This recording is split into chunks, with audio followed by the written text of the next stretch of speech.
പ്രിയപ്പെട്ടവരെ, 2024-25 അക്കാദമിക് വർഷത്തേക്ക് ഇന്ത്യയിലെ പ്രധാനപ്പെട്ട സെൻട്രൽ യൂണിവേഴ്സിറ്റികൾ, ഡീംഡ് യൂണിവേഴ്സിറ്റികൾ, ചില സ്റ്റേറ്റ് യൂണിവേഴ്സിറ്റികളിലെ PG കോഴ്സുകളിലേക്ക് അഡ്മിഷൻ നൽകുന്ന CUET PG എക്സാമിന്റെ റിസൾട്ട് കഴിഞ്ഞ ആഴ്ചയിൽ പ്രഖ്യാപിച്ചു. ആ റിസൾട്ടിന്റെ സ്കോർ കാർഡ് അതിന് പരീക്ഷ എഴുതിയ വിദ്യാർത്ഥികൾക്ക് ലഭിച്ചിട്ടുണ്ടാവും.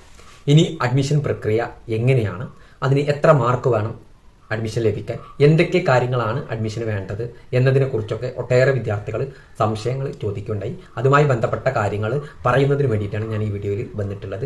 ആബിദ് ടോക്സിന്റെ പുതിയ വീഡിയോയിലേക്ക് സ്വാഗതം. ഇതുവരെ എന്റെ ചാനൽ സബ്സ്ക്രൈബ് ചെയ്യാത്ത പ്രിയപ്പെട്ട വിദ്യാർത്ഥി സുഹൃത്തുക്കൾ സബ്സ്ക്രൈബ് ചെയ്യണം.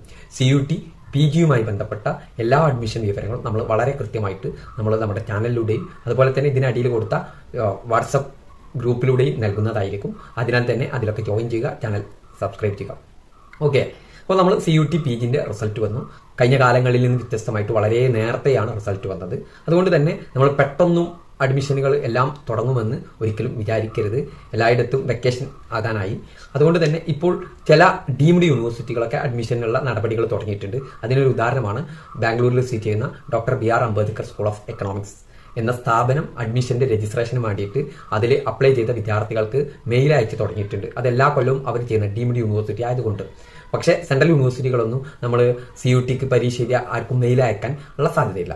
അപ്പോൾ ഇതിന്റെ അഡ്മിഷൻ നടപടികൾ എന്ന് പറയുന്നത്, ആദ്യം അടുത്ത ഘട്ടം എന്ന നിലയ്ക്ക് നിങ്ങൾ സ്കോർ കാർഡ് കിട്ടി. അടുത്ത ഘട്ടം എന്ന നിലയ്ക്ക് ഓരോ യൂണിവേഴ്സിറ്റികളും അപേക്ഷ ക്ഷണിക്കും. അപ്പൊ നിങ്ങൾ അപ്ലൈ ചെയ്ത കുറെ യൂണിവേഴ്സിറ്റി ഉണ്ടാവും. ഓരോ വിദ്യാർത്ഥിയും കുറെ യൂണിവേഴ്സിറ്റികളിലേക്ക് അപ്ലൈ ചെയ്തിട്ടുണ്ടാവും. അങ്ങനെ അവർ രജിസ്ട്രേഷൻ വിളിക്കും. ആ രജിസ്ട്രേഷൻ വിളിക്കുന്ന സമയത്ത് നമ്മൾ അവരുടെ വെബ്സൈറ്റിൽ കയറി രജിസ്റ്റർ ചെയ്യണം. ഓക്കെ, നമ്മൾ രജിസ്റ്റർ ചെയ്ത് കഴിഞ്ഞതിന് ശേഷം അവരെന്തെയും സ്കോർ കാർഡ് പബ്ലിഷ് ചെയ്യും. ഓരോ യൂണിവേഴ്സിറ്റിയും വ്യത്യസ്തമായിട്ട് രജിസ്ട്രേഷൻ ഫീസ് ഇടാറുണ്ട് എന്നുള്ള കാര്യം വളരെ കൃത്യമായിട്ട് നമ്മൾ മനസ്സിലാക്കി വെക്കുക. അതുകൊണ്ട് നമുക്ക് കിട്ടാൻ സാധ്യതയുള്ള സ്ഥലങ്ങളിലൊക്കെ നമ്മൾ അപ്ലൈ ചെയ്യുക എന്നുള്ളതാണ് ഇതിൽ ചെയ്യേണ്ട നടപടി. അപ്പോൾ നമുക്ക് കിട്ടാനുള്ള സാധ്യതകൾ അറിയണമെങ്കിൽ ആദ്യത്തെ നമ്മുടെ ഒരു കോഴ്സിന്റെ ഏതെങ്കിലും ഒരു യൂണിവേഴ്സിറ്റിയുടെ ആദ്യത്തെ റാങ്ക് ലിസ്റ്റ് അവർ പ്രഖ്യാപിക്കും. ഏതെങ്കിലും ആദ്യം വിളിക്കുന്നതിന്റെ ഒരു റാങ്ക് ലിസ്റ്റ് പബ്ലിഷ് ചെയ്ത് കഴിഞ്ഞാൽ നമ്മളെ നില എവിടെയാണെന്ന് മനസ്സിലാവും. ഓക്കെ, അതിനനുസരിച്ച് അടുത്തൊരു ഘട്ടത്തിലേക്കൊക്കെ നമ്മൾ കടക്കേണ്ടത് എന്നുള്ളത് നമ്മൾ മനസ്സിലാക്കാം. അപ്പോൾ അതിൻ്റെ ഒരു റാങ്ക് ലിസ്റ്റ്, എന്നിട്ട് നമ്മൾ രജിസ്റ്റർ ചെയ്തതിന്റെ അടിസ്ഥാനത്തിൽ അവർ റാങ്ക് ലിസ്റ്റ് പബ്ലിഷ് ചെയ്യും. ആ റാങ്ക് ലിസ്റ്റിൽ നിന്നായിരിക്കും അഡ്മിഷൻ നടപടികൾ ഉണ്ടായിരിക്കുക. രജിസ്റ്റർ ചെയ്ത വിദ്യാർത്ഥികൾക്ക് മാത്രമേ പിന്നെ റാങ്ക് ലിസ്റ്റിൽ വിടുള്ളൂ. ഞാൻ ആദ്യം CUTക്ക് അപ്ലൈ ചെയ്ത സമയത്ത് ഇന്ന കോളേജ് കൊടുത്തതുകൊണ്ട് എനിക്ക് കിട്ടുമെന്ന് വിചാരിച്ച് നിൽക്കരുത്. ഈ കാര്യം വളരെ കൃത്യമായിട്ട് മനസ്സിലാക്കുക. വിളിക്കുന്ന സമയത്ത് നിങ്ങളുമായി ഓരോ സെന്ററുകളും ഓരോ യൂണിവേഴ്സിറ്റികളും വിളിക്കുന്ന സമയത്ത് നിങ്ങളുമായി പങ്കുവെക്കുന്നതായിരിക്കും. ഇനി കിട്ടാൻ എത്രയാണ് കട്ട് ഓഫ് എന്ന് പല വിദ്യാർത്ഥികളും സംശയം ചോദിച്ചിട്ടുണ്ട്. എനിക്ക് 92 ഉണ്ട്, എനിക്ക് 100 ഉണ്ട് എന്നൊക്കെ പറഞ്ഞ് ചോദിച്ചിട്ടുണ്ട്. നമുക്ക് കട്ട് ഓഫ് കാണുമ്പോൾ നമ്മൾ മുൻ വർഷത്തെ കട്ട് ഓഫ് ആണ് എടുക്കാറുള്ളത്. ഓക്കെ, മുൻ വർഷത്തെ കട്ട് ഓഫ് എടുക്കുന്ന രീതിയാണുള്ളത്. കഴിഞ്ഞ വർഷത്തിൽ നിന്നും ഈ വർഷത്തെ വ്യത്യാസമുണ്ട്. കഴിഞ്ഞ വർഷം 400-ലായിരുന്നു പരീക്ഷ, ഈ വർഷം 300-ലായിരുന്നു പരീക്ഷ എന്നുള്ളത്. ഓക്കെ, അതുകൊണ്ട് ചിലപ്പോൾ കഴിഞ്ഞ വർഷത്തെ കട്ട് ഓഫ് കടക്കാൻ സാധ്യതയില്ല. എന്നാലും അതിലൊരു വ്യത്യസ്തതയുണ്ട്. ഞാനൊരു ഉദാഹരണം പറയാം. 2022 MA എക്കണോമിക്സിന് കിട്ടാനുള്ള മാർക്ക് ഒരു 120, 130, 140 മേഖലയിൽ 200 അടുത്ത മാർക്കുകൾക്കായിരുന്നു പ്രധാനപ്പെട്ട സെന്ററുകളൊക്കെ കിട്ടിയിരുന്നത്.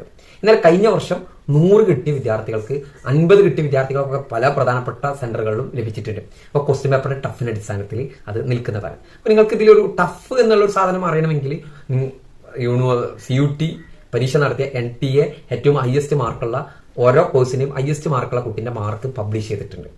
അതിൽ നിന്ന് നമുക്ക് മനസ്സിലാവും ആർക്കാണ് ഹയസ്റ്റ് കിട്ടിയത്, എന്റെ മാർക്ക് എത്രയാണ്. അപ്പോൾ വിദ്യാർത്ഥിക്ക് സംശയം ഉണ്ടാവും, ബാക്കിയുള്ളവരെ മാർക്ക് കിട്ടും, ബാക്കിയുള്ളവരെ മാർക്ക് ലഭിക്കില്ല എന്നുള്ള കാര്യം മനസ്സിലാവും. അതുകൊണ്ട് തന്നെ കഴിഞ്ഞ വർഷത്തെ കട്ട് ഓഫ് നോക്കി നമ്മൾ നിൽക്കരുത് എന്ന് വളരെ കൃത്യമായിട്ട് പറഞ്ഞ് തരുന്നൊരു കാര്യമാണ്.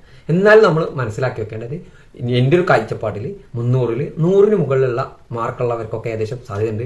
ചില കോഴ്സുകൾക്ക് 50-ന് മുകളിലുള്ളവർക്കും കിട്ടാൻ ചാൻസ് ഉണ്ട്. അത് ഓരോ ക്വസ്റ്റ്യന്റെയും ടഫിന്റെ അടിസ്ഥാനത്തിൽ വ്യത്യസ്തമായിട്ട് കിടക്കും എന്നുള്ളതാണ് നമ്മൾ മനസ്സിലാക്കി വെക്കേണ്ടത്.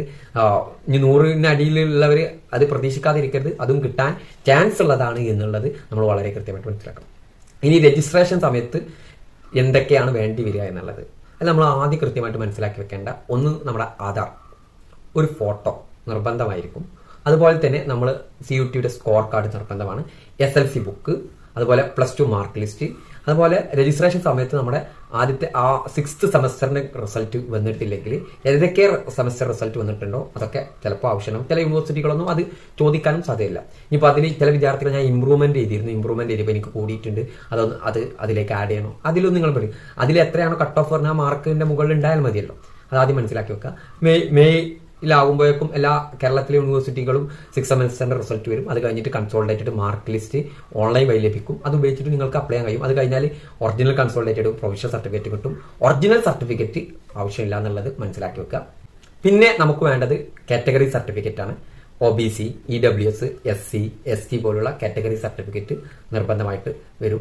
അപ്പോൾ നമുക്ക് വേണ്ടത് താലൂക്കിൽ നിന്ന് വാങ്ങിയ സർട്ടിഫിക്കറ്റ് ആണ് ആവശ്യമായ. വില്ലേജിൽ നിന്ന് വാങ്ങിയത് നമുക്ക് കേരളത്തിന് അകത്ത് മാത്രമേ ഉപയോഗിക്കാൻ പറ്റുള്ളൂ. കേരളത്തിന് പുറത്തേക്ക് ഉപയോഗിക്കുമ്പോൾ താലൂക്കിൽ നിന്ന് ലഭിച്ച കാറ്റഗറി സർട്ടിഫിക്കറ്റ് ആണ് ആവശ്യമായിട്ട് വരിക. അതേപോലെ ഫിസിക്കലി ഹാൻഡിക്യാപ്ഡ് വിദ്യാർത്ഥികൾക്ക് അതിന്റെ സർട്ടിഫിക്കറ്റ് ലഭ്യമാകണം. അതുപോലെ തന്നെ മൈഗ്രേഷൻ സർട്ടിഫിക്കറ്റ് ചില യൂണിവേഴ്സിറ്റികൾ ചോദിക്കും. അത് അഡ്മിഷൻ ആയിരിക്കും ചോദിക്കുക.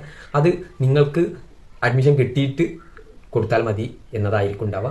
രജിസ്ട്രേഷന് ചോദിക്കുകയാണെങ്കിൽ അത് ചോദിക്കുമ്പോൾ മാത്രം വാങ്ങിയാൽ മതി. മൈഗ്രേഷൻ സർട്ടിഫിക്കറ്റ് നിങ്ങളുടെ യൂണിവേഴ്സിറ്റി പോയാൽ അന്ന് തന്നെ ലഭിക്കുന്നതാണ്. ഓക്കെ, ഇങ്ങനെയാണ് ഇതിന്റെ കാര്യങ്ങളുള്ളത്. അതുകൊണ്ട് തന്നെ വളരെ കൃത്യമായിട്ട് നിങ്ങൾ വെയിറ്റ് ചെയ്യുക. അതിന്റെ രജിസ്ട്രേഷൻ നടപടികളൊക്കെ വരുന്ന സമയത്ത് നമ്മൾ വാട്സപ്പ് ഗ്രൂപ്പിലൂടെയും ചാനലിലൂടെ ഒക്കെ നിങ്ങൾക്ക് ആ വിവരങ്ങൾ വളരെ കൃത്യമായിട്ട് നൽകുന്നതായിരിക്കും. Okay, thank U.